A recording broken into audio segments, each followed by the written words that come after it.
스데반의 순교로 인해서 그리스도인을 향한 거대한 핍박이 시작이 되었었죠. 그 핍박은 마치 그리스도를 믿는 사람들을 와해시키고 이제 기독교가 무너지게 될 것을 예상했지만 사실은 상황은 정반대였습니다. 흩어진 이들을 통해서 오히려 곳곳에 복음이 전파되어지고 교회가 세워지는 놀라운 흔적들을 만들어 냈습니다. 그렇기 때문에 이 모든 모습은 세상의 그 어떤 권세도 하나님이 하시는 일을 방해하거나 막을 수 없다라고 하는 사실의 증거가 되었습니다. 여러분 잘 아시다시피 그동안 복음은 예루살렘을 중심으로 해서 전파되었습니다. 대부분 유대인을 중심으로만 전파되었었죠. 그러나 이제 수리아 지역에 있는 안디옥의 교회가 세워지면서 이곳을 중심으로 해서 이제 복음이 온 세상의 이방인들을 향해서 본격적으로 뻗어 나가게 될 것입니다. 당시 수리아 지역의 이 안디옥이라고 하는 도시는 로마 제국 하에서 3대 도시 중에 하나였습니다. 로마, 알렉산드리아, 그 다음이 바로 안디옥이었죠. 예루살렘과 비교해 보면 훨씬 크고 정치, 경제, 문화적인 면에서도 예루살렘을 훨씬 능가하는 그런 도시였습니다. 그렇기 때문에 예수님께서 바로 이 수리아 지역의 안디옥을 이방인을 향한 복음의 전초기지로 삼으신 것은 어떻게 보면 참 당연한 일이라고도 말할 수 있을 겁니다. 그래서 이 지역의 교회가 세워지고 이 지역을 중심으로 이제 본격적으로 이방 땅을 향한 복음 전도의 출발을 시작하게 될 겁니다. 그 내용을 오늘부터 이제 확인해 보려고 합니다. 먼저 13장 1절 함께 읽어보겠습니다. 시작. 안디옥 교회에 선지자들과 교사들이 있으니 곧 바나바와 니게르라 하는 시므온과 구레네 사람 루기오와 분봉왕 헤롯의 젖동생 마나인과 및 사울이라. 자, 안디옥 교회를 소개하면서 가장 먼저 무엇을 이야기하냐면 지도자의 위치에 있는 5사람을 언급합니다. 근데 이들을 향해서 뭐라고 표현하냐면 선지자와 교사라고 이야기를 합니다. 누가 선지자고 누가 교사인지에 대해서는 언급하지 않지만 여러분 선지자는 무엇을 하는 사람입니까? 하나님께 친히 그 뜻 말씀을 받아서 그것을 전하고 선포하는 사람을 일컬어 선지자라고 하는데 보통 이제 구약 시대에 주로 이런 선지자들이 활동을 했었죠. 그리고 교사는 무엇입니까? 하나님이 주신 지혜를 따라서 하나님의 말씀, 하나님의 뜻을 분별하여서 교회 구성원들에게 하나님의 말씀은 이런 의미라고 가르치는 역할을 하는 자이죠. 그렇기 때문에 선지자와 교사가 가지고 있는 공통점은 하나님의 말씀을 전하고 가르치는 자들이라는 공통점을 가지고 있어요. 그러나 분명히 차이점도 있죠. 여러분 선지자는 교사 역할까지 감당할 수 있지만 교사는 선지자 역할을 할 수는 없습니다. 그런 차이점을 분명히 가지고 있음에도 불구하고 오늘 본문에서 안디옥 교회의 5 지도자들을 일컬어 선지자와 교사들로 구성되었다라고 하는 건데 누가 선지자며 누가 교사라고 구분을 짓지는 않습니다. 이 말은 오늘 본문이 선지자와 교사를 구분하는 데 초점을 둔 것이 아니라 선지자와 교사가 가지고 있는 그 공통점, 하나님의 말씀을 전하며 가르치는 자라고 하는 공통점에 초점을 두고 오늘 안디옥 교회의 지도자들이 바로 그렇게 하나님의 말씀을 가르치는 자였다. 그들이 바로 지도자의 위치에 있었던 자들이다. 이걸 강조하여 보여주고 있는 겁니다. 그래서 굳이 누가 선지자고 누가 교사인지 구분해서 확인해 볼 필요는 없을 겁니다. 그리고 정확하게 성경이 드러내고 있지 않기 때문에 구분이 되기도 조금 어렵기는 합니다.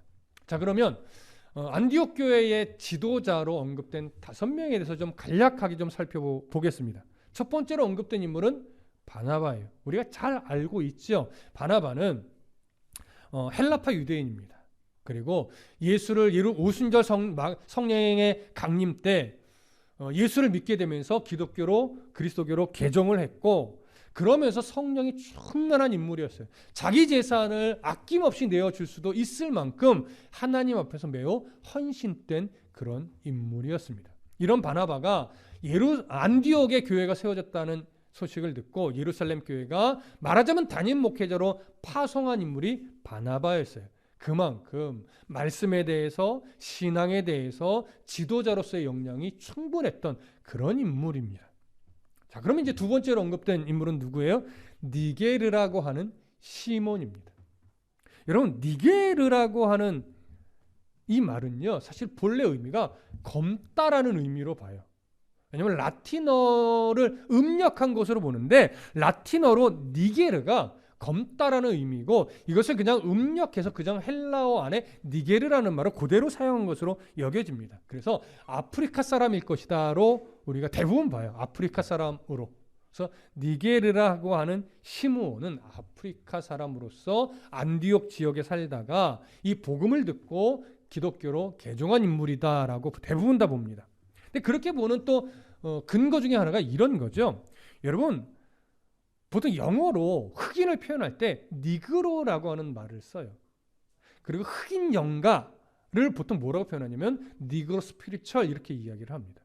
이렇게 이런 단어들이 같은 어원을 가지고 있는 것으로 봐요. 그래서 이 니게르라고 하는 시몬은 흑인일 것으로 보는데, 놀라운 것은 이름이 시몬이에요. 시몬은 어디식 이름이에요? 유대식 이름이에요.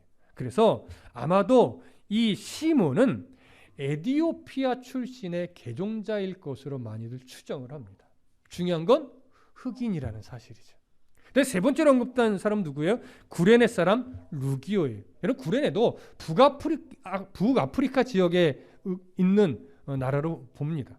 그렇기 때문에 이 구레네 사람 루기오도 아마도 흑인으로서 예수를 믿게 된 사람으로 보고 있습니다.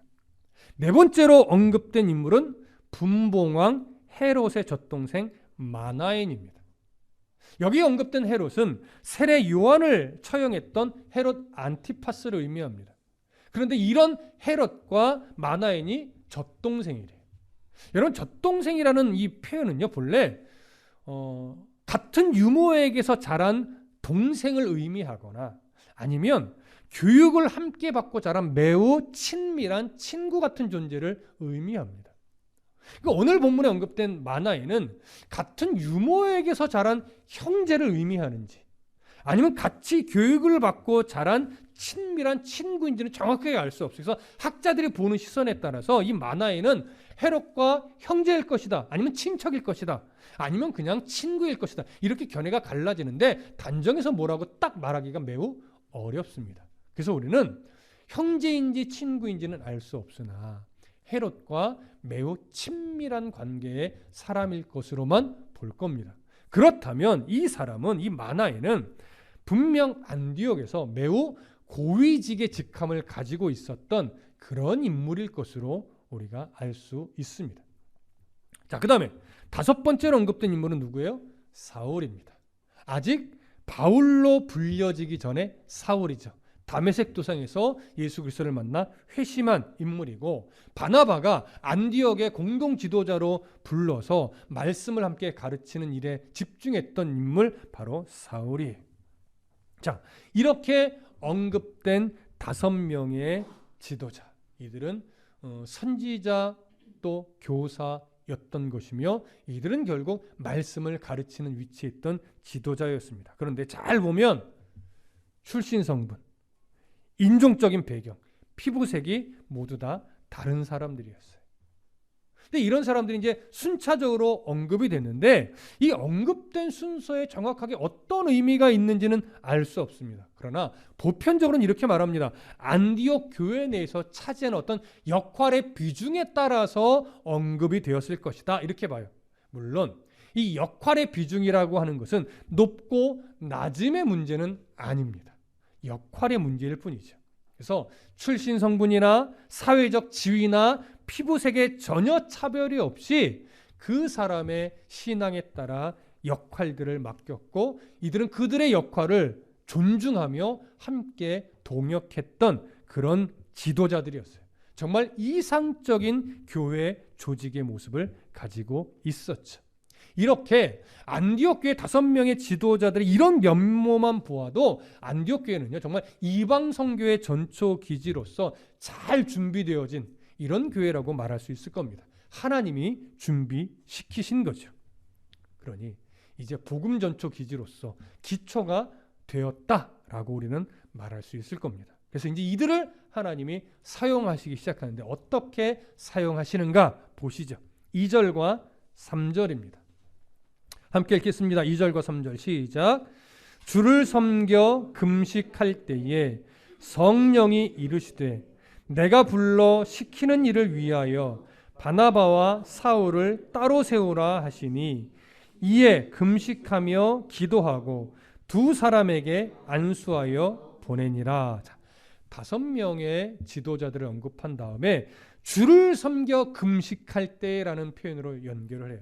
이 5명의 지도자들은요, 함께 만나서 주를 섬기며 금식을 했다라고 이야기를 하는 건데, 여기서 우리가 강조점이 마치 좀 금식에 있는 것처럼 여겨지기는 해요. 오늘 본문의 표현만 보면 5명의 지도자들이 주님을 섬기며 자주 금식을 했구나 이렇게 여겨지지만, 오늘 본문에 섬겨라고 번역된 헬라어 단어는요, 주로 어느 상황에서 쓰던 표현이냐면 제사장들이 성전 안에서 수행하는 모든 섬김의 행위들, 이런 것들을 표현할 때 쓰던 단어예요. 그렇다면 이것이 이제 신약 시대로 넘어오고 그리스도교 안에서는 어떤 의미로 사용되었을까요? 바로 공적으로 예배하는 모든 예배 행위를 일컬어 섬긴다, 이런 표현으로 사용을 했던 거예요. 그렇기 때문에 여러분, 여기서 이 5 지도자들이 늘 주님을 섬겨 금식할 때라고 표현할 때 이 말은 뭐냐면 금식이 강조된 표현이 아니라요, 예배가 강조된 표현이에요. 그래서 5 지도자들이 늘 모여서 예배할 때에 하나님 앞에 더 간절함을 가지고 금식까지도 병행했다는 거지, 금식이 주된 초점은 아니에요. 예배가 초점이에요.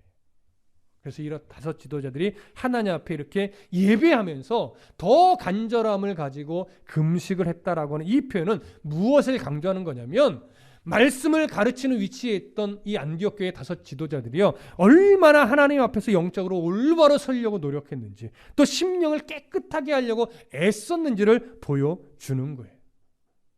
이렇게 해서 계속 예배하며 함께 금식하며 하나님 앞에 서기 위해 노력했기 때문에 지금 안디옥 교회의 모습은, 특히 이 지도자들의 모습은 영적으로 매우 충만했고 영적으로 매우 민감한 그런 상태였다라고 하는 것을 우리가 알 수 있는 것이죠.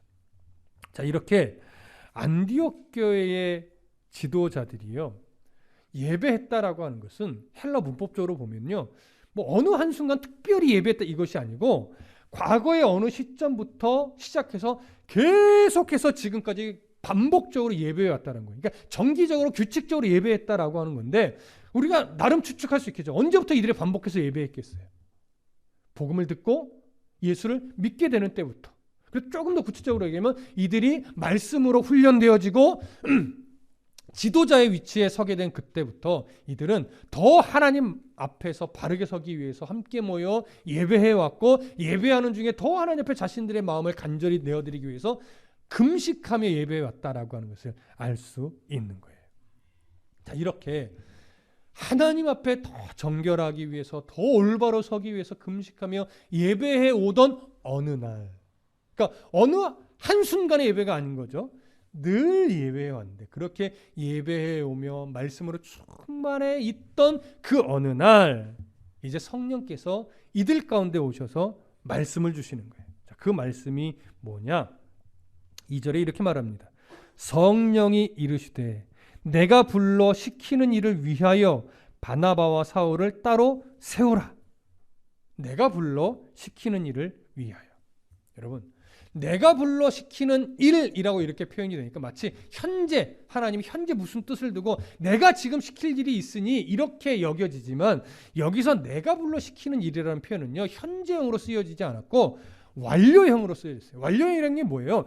이미 하나님이 작정하셨던 일이었다라고 하는 거예요.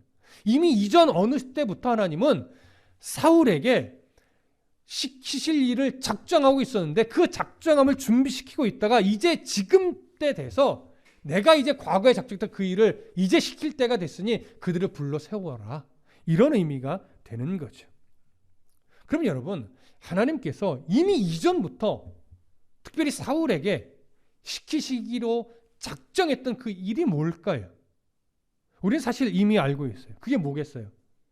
이방인 전도를 위해서 삶을 내어드리는 그 일이죠. 복음 전도의 사명, 이방인 전도의 사명. 근데 이미 사도행전 9장 15절에 하나님이 그 마음을 전달하셨었어요. 한번 찾아볼까요? 사도행전 9장 15절. 사도행전 9장 15절. 자, 함께 읽습니다. 시작. 주께서 이르시되 가라. 이 사람은 내 이름을 이방인과 임금들과 이스라엘 자손들에게 전하기 위하여 택한 나의 그릇이라. 이미 예수를 믿게 되고 예루살렘에 왔을 때 하나님은 사울에게 이런 하나님 자신의 뜻을 알게 하셨어요. 너는 언젠가 내가 이방인들에게 또 임금들에게 또 이스라엘 자손들에게 복음을 전하는 자로 내가 사용할 거야. 이걸 이미 알려주셨단 말이에요. 그래서 사울은 이 말씀을 받고 기꺼이 어디로 간 거예요? 고향 다소로 간 거예요. 거기서 하나님은 사울을 13년간 은둔하게 하셨습니다. 자기의 열심, 자기의 노력, 자기의 지식을 가지고 사용하는 것이 아니라 철저하게 하나님의 말씀으로 준비되어져서 하나님의 때를 기다릴 줄 알고 하나님이 쓰시고자 할 때 기꺼이 인생을 내어드릴 수 있는 자로 준비되어지도록 13년간을 다소에 있게 하셨어요. 그때 그는 하나님을 공부하고 하나님을 알아가고 하나님과 깊이 교제하면서 앞으로 어려움들이 되게 닥치겠지만 어떤 어려움이 오더라도 내가 말씀과 함께 동행하며 견디어내고 극복해 가리라 다짐하고 결단하게 만들었을 거예요. 그래서 여러분 9장 16절을 보면 이렇게 되어 있죠. 그가 내 이름을 위하여 얼마나 고난을 받아야 할 것을 내가 그에게 보이리라. 이미도 바울은 추측하고 예상하고 있었을 것이고 앞으로 복음 전도의 사역을 감당하면서 이 말씀을 더 깊이 깨달아 알아가게 되었을 겁니다. 그래서 바울이 사역을 하면서 빌립보서에서 그 고백을 했잖아요. 내게 능력 주시는 자에서 내가 모든 것을 할 수 있다. 어떤 의미라고 또 정리를 했었죠? 내게 능력 주시는 그 하나님의 은혜 아래서 나는 어떤 상황도 견디어낼 각오가 되어 있습니다. 그런 의미였어요. 그래서 그 앞전에 바로 빌립보서에서 무슨 말씀까지 이어져요? 내가 풍부에도 처해봤고 비천에도 처해봤지만 내가 모든 일에 자족하는 법을 배웠다. 그러니 내게 능력 주시는 자에서 나는 어떤 상황도 이미 견디어낼 각오되어 있다. 훈련을 받아왔다. 이거예요. 그러니까 능력 주시는 하나님의 은혜 안에만 있으면 여러분 삶의 지금의 형편이 어떠하든지 능히 이겨내며 끝까지 주님 부르실 그때까지 주님의 뜻을 이루기 위한 삶을 살아낼 수 있는 거예요. 여러분 감히 여러분들에게 한 말씀 드립니다. 앓는 소리 하지 마십시오. 이게 무슨 의미인지 아시죠? 여러분 힘들면 모른다가 아니에요. 힘들어할 필요 없다 이 얘기 아니에요. 강단에서 하나님의 마음으로 제가 담대하게 한번 선포하는 거예요. 은혜의 백성이라면 그리스도인이라면 하나님께서 온 우주 만물의 창조자라는 사실을 인정하는 분이라면 여러분 뭐좀 없다고 뭐좀 불편하다고 뭐좀 힘들다고 앓는 소리 하지 않으실 수 있는 실력이 돼야 돼요. 죄송합니다. 속도 모르고 이런 말 함부로 해서 정말 힘들죠. 그러나 이런 담대함으로 훈련 받아내시라는 거예요. 앓는 소리보다 신뢰하는 소리를 하는 거예요. 죽겠어요 이거보다 죽으면 죽으리라 이 고백을 한번 해보시라는 거예요. 저도 마찬가지겠죠.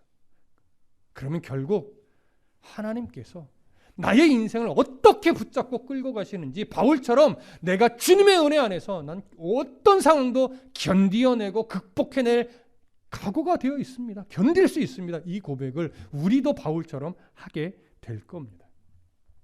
그렇게 준비되어지고 있던 바울을 이제 하나님이 사용하실 때가 된 거예요. 그래서 성령께서 안디옥 교회의 지도자들에게 이 일을 위해서 이미 하나님이 작정하셨던 그 일을 위해서 바나바와 사울을 따로 세워라 이렇게 말하는 겁니다. 이들을 선교사로 파송하라는 거죠. 이 파송은요 단순하게 보내라는 의미만 있지 않아요. 그들이 마음껏 하나님의 마음을 붙잡고 복음 전대 사명을 감당해낼 수 있도록 물질적으로 또 이 모양 저 모양 지원을 아끼지 말라라고 하는 그런 의미가 되는 거예요. 그러면 여러분, 이러한 바울과 바나바, 이 두 사람을 파송하는 파송자는 누구입니까? 당연히 성령이시죠. 그러나 표면적으로는 누가 파송하는 거예요? 안디옥 교회가 파송하는 거예요. 그러나 본래 파송자는 성령이에요. 따라서 성령께서 파송하는 그 일에 조력자가 누가 되는 거예요? 안디옥 교회가 되는 거예요. 그리고 바나바와 사울은 그 일을 실행해서 옮기는 선교사가 되는 거죠. 그렇기 때문에 여러분, 안디옥 교회와 성령의 관계는 파송자와 그 파송자의 조력자로서의 역할이라는 이 관계를 놓치지 말아야 돼요. 왜 이 말씀을 드리냐면, 오늘날 한국 교회가 조금 위험한 모습이 하나 있는데, 선교를 돕고 후원하고 때로는 파송할 때 교회가 갑이되어 있는 경우가 종종 있어요. 그러니까 선교사와 후원하는 교회가 갑과 을의 관계가 이상하게 형성이 돼서 선교사들은 어떻게 하면 후원금을 많이 받아낼 수 있을까라고 해서 말도 안 되는 보고를 하고 행사를 그냥 만들어내고 이런 것에 집중하면서 교회와 선교사의 관계가 이상하게 그냥 단순하게 돈을 주고받는 이런 관계처럼 변질되어 있는 경우가 종종 있더라라고 하는 것이죠. 여러분, 그렇게 가면 안 됩니다. 선교라고 하는 것, 선교를 후원한다라고 하는 것은 성령께서 파송자이고 그 파송하신 성령의 마음을 따라서 교회가 그 성령의 일에 동역자 역할을 감당해내는 것이고, 선교사는 을이 아니라 하나님이 시키시는 그 일을 위해 애쓸 때 교회와 동역자로서 함께 가는 거란 말이에요. 그래서 예전에 오경희 선교사께서 저에게 그런 말을 한 적이 있어요.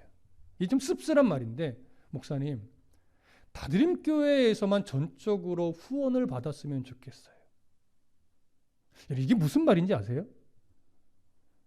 여러 교회가 돕기는 하는데 다른 교회에서는 마음의 어떤 공유가 안 되고 사역의 공유가 안 되고 마치 자신은 그냥 보고자처럼, 그래서 보고 잘해야 후원을 받을 수 있는 이런 관계처럼 자꾸 미묘하게 이게 되는 거예요. 그러니까 동역자가 아니라 어디 보고해봐, 너 사역 잘하고 있냐? 앞으로 뭔가 좀 흔적을 만들어낼 수 있겠어? 그럼 내가 돈을 조금 더 줄게. 이런 식의 갑과 을의 관계가 만들어지는 거죠. 그거는 선교 후원이 아니에요, 여러분.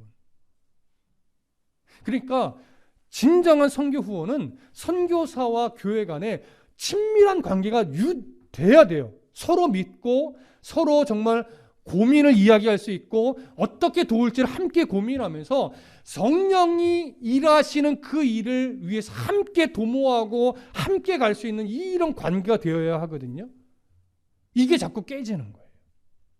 그래서 다른 교회를 뭐라 할 것이 아니라 이제 그러기 때문에 우리 교회만큼은 선교지의 선교사님들과 앞으로 계속해서 이런 관계를 만들어내면서 우리가 할 수 있는 역량 안에서 성령 하나님께서 행하시는 그 일에 우리는 그저 조력자요, 하나님께서 선교사님들을 일하게 하실 때 어떻게 바르게 도울까를 고민하며 정말 동역자의 모습을 잘 갖추는 그런 교회가 될 수 있도록 여러분 기도해 주시고 우리 함께 그런 교회로 만들어 갈 수 있기를 소망합니다. 네, 이렇게 안디옥 교회는 성령 파송하시는 성령 하나님의 조력자로서 그 일을 이제 감당하기 시작을 합니다. 그런데 다시 오늘 본문으로 돌아가셔서 그런 이유로 성령의 말씀에 순종하여 이제 바나바와 사울을 따로 세워서 파송을 이제 합니다. 3절을 보시면 이렇게 되어 있죠. 이에 금식하며 기도하고 두 사람에게 안수하여 보내니라. 아마도 이제 이후에 금식하며 기도하고 두 사람을 안수하여 보내는 이때는 안디옥 교회 모든 성도들이 함께 모였겠죠. 그래서 기쁨으로 그들을 안수하며 축복하고 이제 선교사로 보내게 되는데 여기서 중요한 게 하나 있어요. 보내니라로 번역된 헬라어가 아펠루이산인데요. 본래 의미가 뭐냐면 그들의 의무에서 풀어주다예요. 그들의 의무에서 풀어주다. 왜 이런 의미의 단어를 썼는가? 여러분 잘 생각해 보세요. 지금 바나바와 사울의 위치가 안디옥에서 어떤 위치예요? 거의 담임 목회자의 위치예요. 그들이 말씀을 가르쳐서 지도자들까지도 세웠고, 그들을 통해서 안디옥 교회가 성장을 했고, 그들을 통해서 안디옥 교회가 말씀을 배워 하나님을 알아갔단 말이에요. 근데 아직 그 기간이 막 10년, 20년 된 게 아니에요, 아직. 그런데 아직도 이들을 통해서 배워야 할 게 많고, 이들과 함께 하면서 교회를 더 세워가야 하는데, 어느 날 갑자기 성경에서 딱 오시더니 바나바와 사울을 따로 세워서 이제 선교사로 파송해, 이렇게 얘기를 하는 거예요. 여러분들은 성경의 이야기니까 이야, 그렇지, 이렇게 이방 땅을 향한 복음의 출발이 시작되는 거 이렇게 생각하겠지만, 여러분 우리 교회로 적용해 보세요. 오늘 갑자기 제가 여러분 성령께서 그러는데 어디 선교사로 저 나가랍니다. 여러분 쉽게 저를 파송하실 것 같으시네. 이게 쉽게 파송이 안 되는 거예요.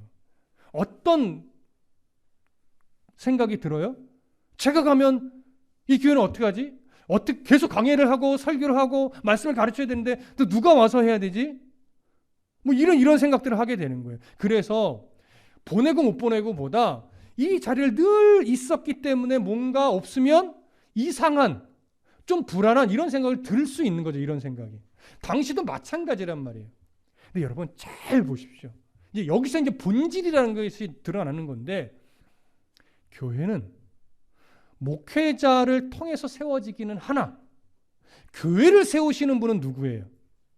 하나님이에요. 교회는 누구의 뜻을 이루는 교회입니까?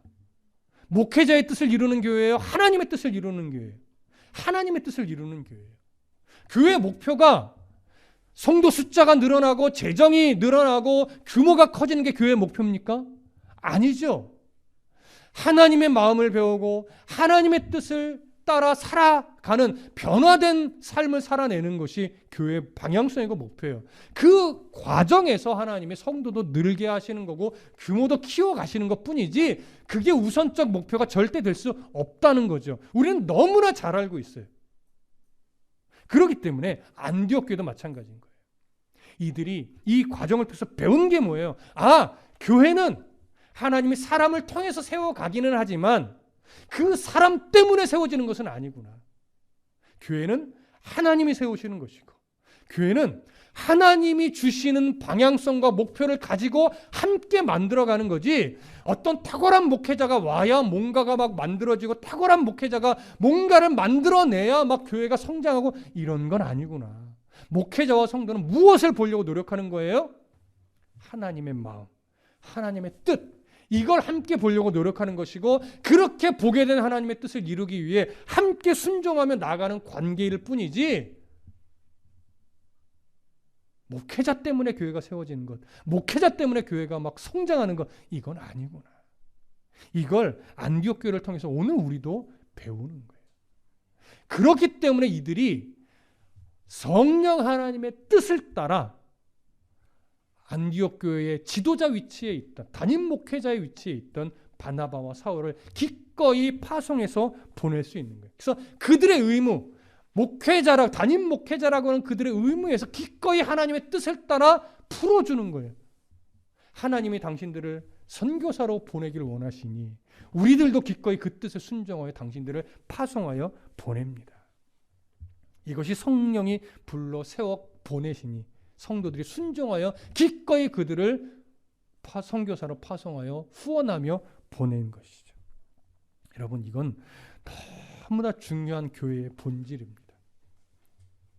교회는 하나님이 세운 사람이 하나님이 원하시는 방향성을 가지고 목회를 하는 곳이에요. 하나님이 불러 모아주신 성도들과 함께 동일하게 하나님의 뜻을 발견하면서 그 뜻에 순종하면서 하나님의 뜻을 이루어가는 것이 교회란 말이에요. 그래서 늘 말씀드리지만 교회는 절대 목회자에게 뿌리 내리는 것도 아니고 교회에 뿌리 내리는 것도 아니고 오직 하나님의 말씀에 뿌리를 내리는 그런 교회여야 한다고 늘 강조하는 이유가 여기에 있는 겁니다. 목회자든 성도든 그래서 분별력이 필요해요.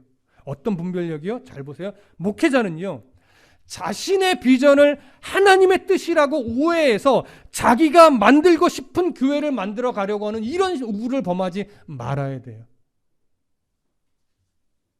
목회자가 가장 속기 쉬워요. 왜? 나름 거룩한 명분으로 포장하거든요. 성도들을 속이기 쉽죠. 이것이 하나님의 뜻입니다라고 강조해서 멋지게 막 표를 만들고 앞으로 달려가자고 할 수 있지만 정말 그게 하나님의 뜻과 일치하는가에 대한 분별이 필요해요. 목회자들이 가장 많이 속아요. 저도 속을 수 있죠. 그래서 목회자는 철저하게 자신의 비전, 자신의 뜻이 아니라 하나님의 뜻, 이 교회를 향한 하나님의 뜻이 무엇인가를 끊임없이 찾고 구하며 하나님보다 앞서가지 않는 목회하려고 노력해야 함이 마땅합니다. 그럼 성도들은 어떤 실수를 하지 말아야 돼요? 목회자에게 매이는 신앙이 되지 않기 위해 애쓰셔야 돼요. 이런 목회자는요, 사실 성도들을 자기 손에 딱 휘어잡고 휘두르고 싶어하는 습성이 있어요. 그래야 목회가 편하거든요. 그냥 늘 말씀드리지만 목회는 목회자 편하려고 하는 게 아니에요. 목회는요, 성도들이 하나님의 뜻을 분별하여 볼 수 있는 실력을 키우고 교회와 일상의 삶 속에서 하나님의 뜻이 무엇인지를 늘 분별하며 그 뜻에 순종하는 삶을 살아내게 하기 위해서 목회를 하는 거예요. 그래서 제가 바쁜 목회를 안 하려고 하는 거예요, 여러분. 저에게 주신 하나님의 마음은요, 목회 우선이 딱 하나예요. 말씀을 바르게 가르쳐라. 그리고 너 또한 말씀대로 살아가려고 씨름해라. 그러면 성도들도 말씀을 통해서 하나님을 볼 것이고 성도들도 말씀을 통해서 하나님의 뜻을 분별하며 그 분별한 하나님의 말씀에 순종하려고 교회와 교회 밖에서 동일한 삶을 살아낼 것이다. 이게 제게 주신 마음이었어요. 지금도 이 마음을 잃지 않으려고 노력하고 있고 우리 사역자들과도 우리가 이 마음을 끝까지 놓치지 말고 함께 가자.